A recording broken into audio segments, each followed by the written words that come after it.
facing the police every single day. Yeah, this is a one-time deal, sir. Mr. Rhodes, I'm Officer Graves, okay?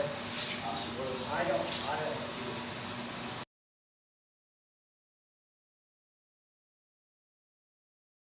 Yeah, it was easy. I ain't expected to get this tight. Oh! 64 shots fired. Keep your ass over here!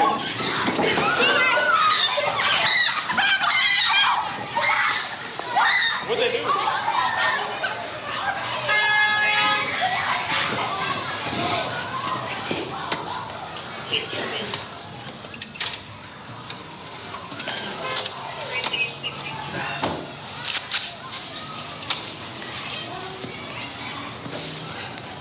10-4, shots came around somewhere in the Shepherd area by the nursing home.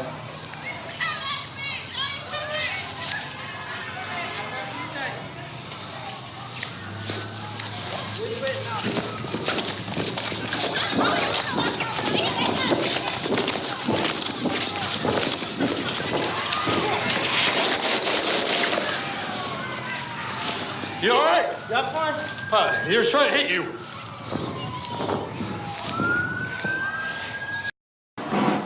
Counsel for the defense, my outstanding team. Ladies and gentlemen of the jury, I want to thank you so much for your service in this case. Very difficult case. I will never forget any of you. My family won't forget any of you either. Jordan's teammates, his coach, they won't forget any of you. That's who this case is about. That kid right there. It's not a fairy tale. He really was that great. He really did have a 3.5 GPA. He really did want to go to Alabama to play football for them. He really did work out every day. He really did have 1 million friends. He really did have a nickname, Smiley. He was the real deal. He was in the 9th grade. He was 15 years old, and he did not deserve to die on the night of April 29th, 2017. He did not deserve it. He should not be dead.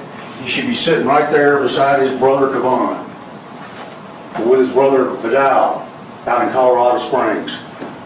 He shouldn't be in a grave right now like he is. And he put him there.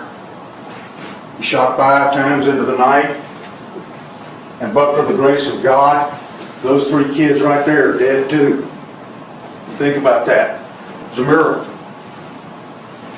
And then you compare this kid with the defendant, who on April the 16th, 2017, after being an offender bender, pulls his sidearm out and points it at 2 women for no reason whatsoever. He points a gun at them for no reason. And then, on that same day, he goes up to his truck and he proudly and defiantly says to the Dallas Police Department sergeant, just to show you, Kevlar helmet, black jacket, rifle, it could have been a lot worse.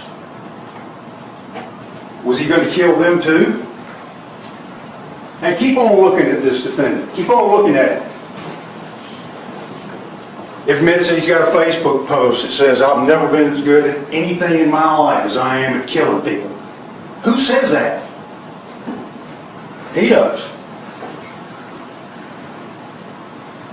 This is a man who in 2013 was in a courtroom just like this one. He was on the witness stand. And he says in front of a bunch of ladies and gentlemen just like you, I don't remember a fucking question. Can you believe that? This guy is an angry, out of control, walking bomb, a time bomb that went off on April the 29th, 2017. His psych assessment that he took in 2011 said that the defendant said that he was immune. He had no fear. And keep on thinking about this defendant and all the things that he did. can take all that into account. Look at his civil lawsuit allegations that he admitted. He called those kids over there gangsters. Said they had guns in the car. Said they were dope dealers. Who does that? These are the sweetest kids in Ball Springs over here. Not gangsters. But he alleged in the civil lawsuit that they were. Think about that too. And think about the actions of that night. Do you remember that the defendant told you guys that he felt sick to his stomach? That once he realized what he'd done, he felt horrible. That's not what he said that night. He lies to his police sergeant, says we were giving them commands. No, he wasn't. He complains to Officer Pedro Gonzalez, the other officer that's down there on Bishop, Officer Chambly. Chambly's being a dick. Does that sound to you like somebody that felt bad about what had happened? Does it? At 8 minutes and 30 seconds on Officer Chambly's dash cam, you'll hear Oliver yelling out, "All directions!" Does that sound like somebody that felt bad about what he'd done? Or what he is?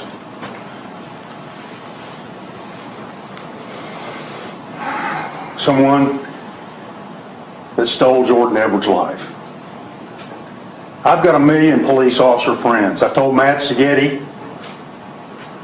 I told Dave McDermott. I told Rick Dugan. I told Mike Motto. I told all of them. This case here doesn't hurt you guys. It helps you. It helps you because now the public knows they can trust you to do the right thing, unlike what he did. So don't you worry about that. We'll continue to work with police officers. We love them, but not when they do what he did that night.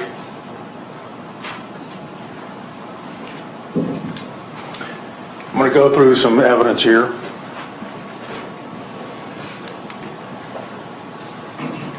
You see that kid there in the blue sweatshirt? See him? That's Jordan.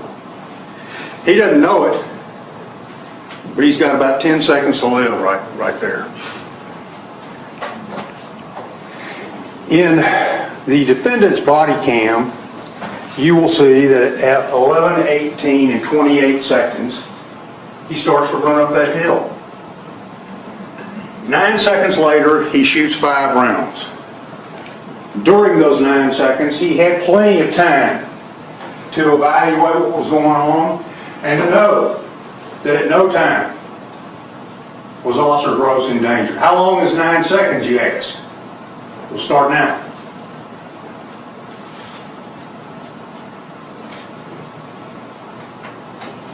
That's how long 9 seconds is. He had all that time to assess that situation and to know that at no time was Gross in danger. And that's what happened as a result of this. That's poor Jordan. Went from this, possible future President of the United States, to this, because of what you did. Look at that timeline, folks. 11:18:28. Roy Oliver runs to the Impala, and all the shots are fired at 11:18:37. Every day for the last 18 months, I've asked myself, what else can I do? What did I miss? What have I not seen? I went out there yesterday, folks. I haven't missed anything. It was exactly the same as it was the first time I went out there, which was Monday, after poor Jordan was killed on Saturday night. Vidal Allen Still can't sleep at night. Feels awful. But are you really going to say that Vidal Allen is responsible for the death of his little brother? Are you going to make him have to live with that for the rest of his life? Got this side-by-side video. You see that there? 11, 18, 26 seconds. 2 seconds later, Oliver starts his death sprint, going up that hill. I submit to you the evidence shows that by the time he started running, that he had committed into killing somebody out there that night, whatever it took. I've never been so good at anything in my life as I am at killing people. Who says that? Who says that? The defendant does.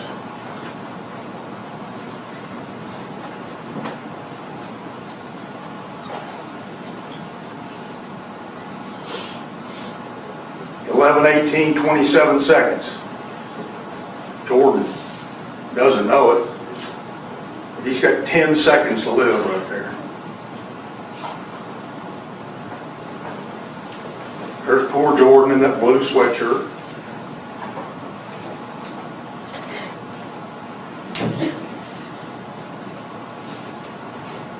There's Gross on the left starting to raise his weapon. That car looks to you like it's trying to hit anybody. He's backing away from them. And then, when they start to go south, he actually goes so far away as to get into the northbound lane. He turns his wheels to the left. Believe me, if Vidal Allen had wanted to run over those police officers that night, he could have done it.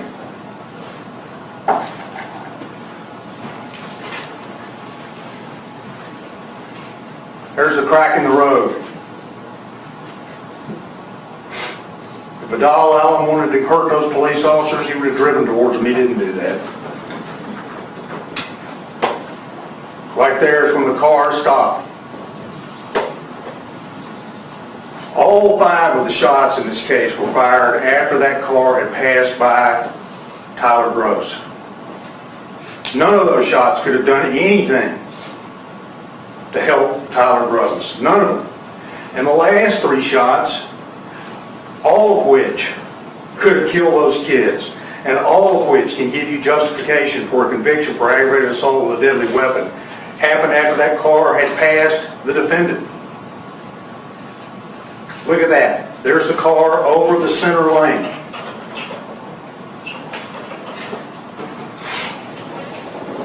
Front wheels turning to the left. This is all from Mr. Frederick's presentation.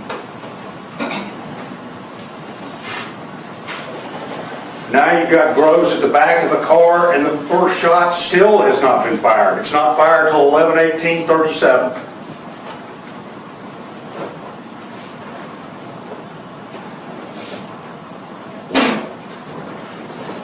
Still has not been fired. And Gross is behind the car. That's what that means when it says rear passenger side brake light.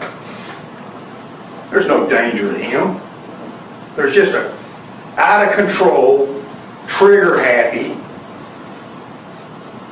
dangerous defendant who was looking for a reason to kill.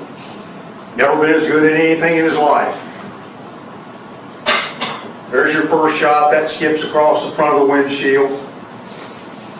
There's your second shot. That's what killed poor Jordan.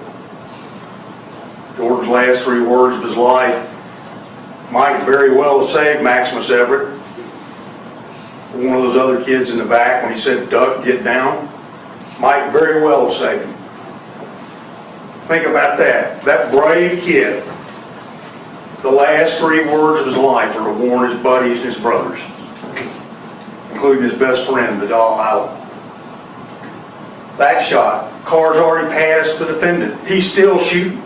He pivots 45-degree angle and continues to shoot his murderous spree.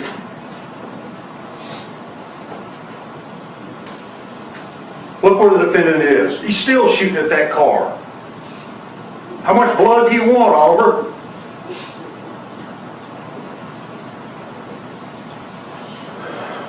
All right.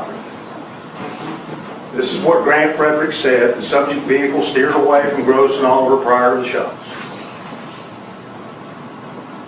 Gross moved toward the passenger side of the vehicle prior to the shots. The car didn't go towards him. He went towards the car. Gross was located on the passenger side of the vehicle, the position of the rear right wheel, when he broke the rear passenger window. First shot fired 0.358 seconds after the rear window is broken. Vehicle continued south on Shepherd Lane after the glass break prior to the shots. Gross was positioned behind the vehicle when the first shots fired. How is that reasonable to be shooting? How? This most unreasonable, craziest thing you've ever seen in your life. Vehicle southbound on Shepherd Lane, mostly in the northbound lane when the shots are fired. And pass Oliver for shots 3, 4, and 5.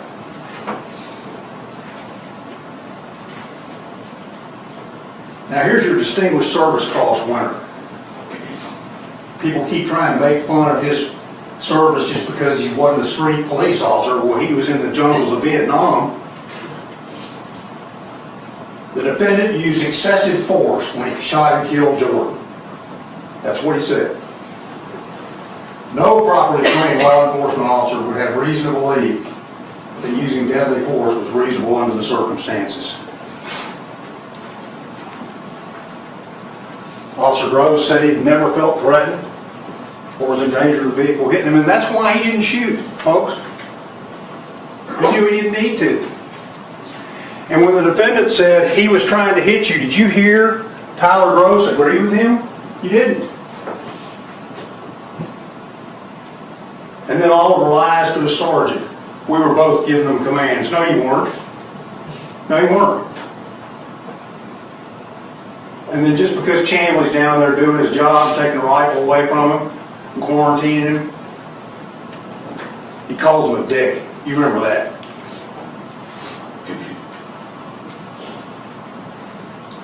Dr. Hayden said the defendant intended to shoot his weapon as he ran toward the subject vehicle. He made up his mind before he ever got up there.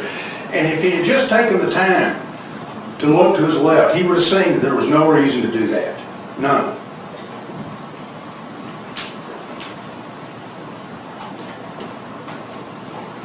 That's what Dr. Hayden testified to. Distinguished Service Cross, Purple Heart, Vietnam. He made his decision to shoot even though the vehicle was traveling south on Shepherd Lane and not in a position to run over anybody.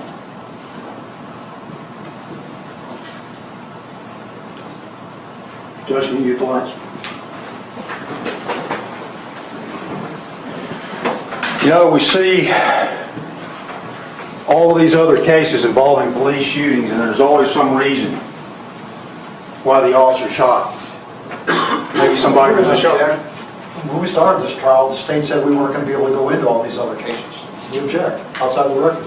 Objection sustained. Go ahead, Mr. Stearns. But in this case, this innocent kid was not doing anything wrong. Nothing. He deserved the opportunity to go to college. He deserved the opportunity to make Odell Edwards' grandfather. And you took that away from him. You murdered him. And it could have been 5 murders. Ladies and gentlemen, the law, the evidence in this case is a verdict of guilty on all 3 counts. Thank you, Judge. What do you want to say to this jury? It's so many times that you see on the TV that this has happened. And nothing ever happens. Nothing ever happens. It's like it happens, they justify it, and the police just walk away and don't have to give an account for anything. And I'm forever grateful that y'all seen it in your hearts to see that it was wrong. And I'm thankful. Because for once, I mean, it doesn't bring Jordan back, but we have some kind of closure. Police use who may want to retaliate against him physically. Hey Charlotte County, this is Charlotte County Cop Watch, and I just wanted you to know that I am using this stuff under fair use. And also remember to like and subscribe this channel. Also too, keep in mind I do not make any money on YouTube. This is 5 hours work a day, you know, fighting for freedom. And you can donate with PayPal and Patreon. I just want you to think about this. If everybody gives to PayPal and Patreon, Patreon is every month. Actually, PayPal you can do every month. I have 12,000 subscribers. If everybody gives, I can quit my regular job and go full-time investigations on Charlotte County and possibly even more and beyond. So just keep that in mind. If everybody helps out, I can go full-time doing this. Thanks.